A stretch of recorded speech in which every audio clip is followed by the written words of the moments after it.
नमस्कार दोस्तों, आप सभी का हमारे इस YouTube चैनल में हार्दिक स्वागत है। दोस्तों, आज हम चर्चा करेंगे एक ऐसे टॉपिक की जो हमें इंग्लिश कैसे बोला जाए, शुरुआत कैसे की जाए। ऐसे टॉपिक से हम शुरुआत कर सकते हैं। उस टॉपिक पर हम आज ये वीडियो बना रहे हैं। तो टॉपिक का नाम है फर्स्ट थिंग फर्स्ट, और इसका जो हिंदी मीनिंग होता है पहली बात या सबसे पहले। तो कभी कभी किसी बात पे चर्चा करने से पहले या किसी बात करने से पहले मीटिंग में या आपस में चर्चा के दौरान ये समझ में नहीं आता क्या बोलें। तो इस टॉपिक या इस वर्ड का प्रयोग करके आप अपनी बात को प्रारंभ कर सकते हैं। First thing first. तो आइए शुरू करते हैं। पहले स्ट्रक्चर देख लेते हैं, फिर जो है कुछ सेंटेंस बनाएंगे। हमारा स्ट्रक्चर है first thing first plus sentence, और उसके इस सेंटेंस जो है अकॉर्डिंग टू टॉक कन्वर्सेशन, ये किसी भी टेंस में हो सकता है। तो आइए कुछ सेंटेंस देखते हैं। हमारा पहला सेंटेंस है, पहली बार तुम्हें आज अपना काम पूरा करना है। यहाँ पर एक तरह का कंपल्सन दिखाया जा रहा है कि आज आपको काम पूरा करना ही है। तो इसका जो ट्रांसलेशन है, first thing first you have to complete your work today. दूसरा है, पहली बार तुम्हें दौड़ने के लिए प्रैक्टिस करना चाहिए था। तो इसका ट्रांसलेशन है, first thing first you should have practised to run. यहाँ पर मैं आपको बताना चाहूँगा कि you should have practice to run, यहाँ पर एक चाहिए था के लिए वर्ब की थर्ड फॉर्म का प्रयोग होता है शुड हैव के बाद। तो यहाँ पर प्रैक्टिस्ड जो है वर्ब की थर्ड फॉर्म का प्रयोग किया गया है। और ये जो प्रैक्टिस है इसकी हिंदी मीनिंग होता है अभ्यास, और चूँकि यहाँ पे समझने के लिए मैंने प्रैक्टिस ही लिख दिया था। प्रैक्टिस बोलचाल की भाषा में ज़्यादा प्रयोग किया जाता है। तो आइए तीसरा देखते हैं। तीसरा सेंटेंस है हमारा, पहली बार वह अभी पढ़ रहा है। जैसे कभी आपका छोटा भाई या कोई भी दोस्त पढ़ रहा होता है या कुछ ऐसा काम कर रहा था, कोई उसको पूछने आता है, तो आप उसको नहीं बताना चाहते हो या उसको नहीं डिस्टर्ब करना चाहते हो अपने भाई को, तो आप उससे कहो पहली बात वह पढ़ रहा है। तो इसका इंग्लिश कैसे बनाएंगे?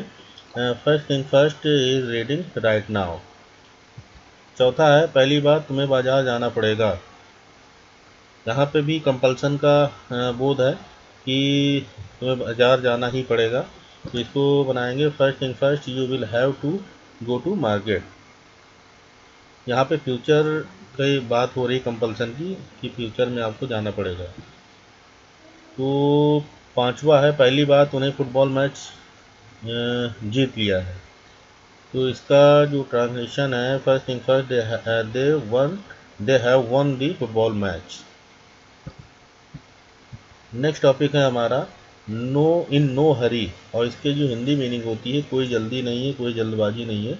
जनरली बातचीत की भाषा में कहते हैं मुझे वहाँ जाने की कोई जल्दी नहीं है, मुझे खाना खाने की कोई जल्दी नहीं है, या मतलब किसी भी काम को करने की कोई जल्दी नहीं है। इस प्रकार के सेंटेंसेस में इसका प्रयोग किया जाता है। तो आइए पहले स्ट्रक्चर देख लेते हैं, फिर इसको सेंटेंस के माध्यम से हम समझेंगे। इसमें सबसे पहले सब्जेक्ट का प्रयोग करेंगे, और उसके बाद हेल्पिंग वर्ब का प्रयोग करेंगे। इसके बाद नो हरी, उसके बाद in no hurry plus to का प्रयोग करेंगे। उसके बाद वर्ब की फर्स्ट फॉर्म का प्रयोग करेंगे। और ये helping verb according to subject ये चेंज होता रहेगा। जैसे कि अगर यहाँ पर ये, और अकॉर्डिंग टू टेंस भी ये चेंज होगा। अगर यहाँ पर प्रेजेंट टेंस में होगा तो आई के साथ एम लगेगा, और ही के साथ इज लगेगा, और यू बी दे के साथ आर का प्रयोग होगा।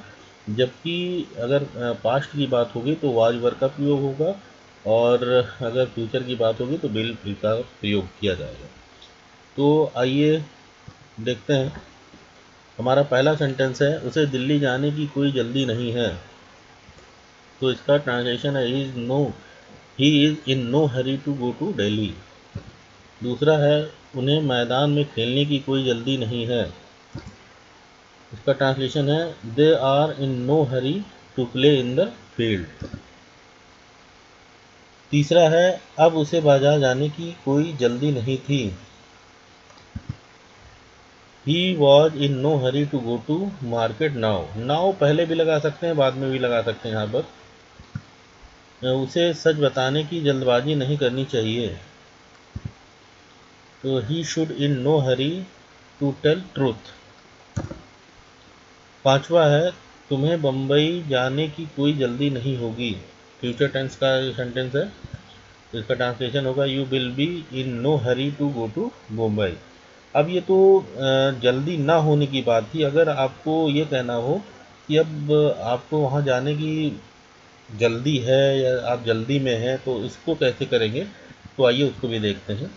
इसमें कुछ नहीं करना है, यहाँ पर नो को हटा देना है। इन हरी में, इन नो हरी में नो को हटा देंगे, इन हरी का प्रयोग करेंगे और उसका मीनिंग हो जाएगा जल्दी है, थी या होगी अकॉर्डिंग टू टेंस, या फिर जल्दबाजी है, थी या होगी अकॉर्डिंग टू टेंस। तो इसमें भी स्ट्रक्चर में भी कोई ज़्यादा चेंजेस नहीं है। इसमें भी सब्जेक्ट का प्रयोग होगा, उसके बाद हेल्पिंग वर्ब होगा, और जैसा कि अभी मैंने बताया helping verb according to tense और अकॉर्डिंग टू सब्जेक्ट चेंज होगी। उसके बाद इन हरी का प्रयोग होगा, उसके बाद टू का प्रयोग होगा, उसके बाद वर्ब की फर्स्ट फॉर्म का प्रयोग होगा। तो आइए कुछ सेंटेंसेस देखते हैं। पहला है वह दिल्ली जाने की जल्दी में है, तो he is in hurry to go to Delhi. दूसरा है वह मैदान में खेलने की जल्दी में है, तो they are in hurry to play in the field. तीसरा है वह बाजार जाने की जल्दी में था, पास्ट टेंस का सेंटेंस है। He was in hurry to go to market now. यहाँ पे नाउ पहले भी लिख सकते हैं। उसे सच बोलने की जल्दी होनी चाहिए, he should in hurry to tell truth. आप बम्बई जाने में जल्दी में हैं होंगे, तो इसका जो है you will be in hurry to go to Mumbai. Thanks for watching friends. अगर आपको वीडियो अच्छी लगी हो तो प्लीज़ इसको लाइक कीजिए, शेयर कीजिए और सब्सक्राइब कीजिए। बेल आइकन को प्रेस कर दीजिए, और मैं फिर आपके बीच में एक नई वीडियो के साथ उपस्थित होऊंगा। तब तक के लिए बाय बाय।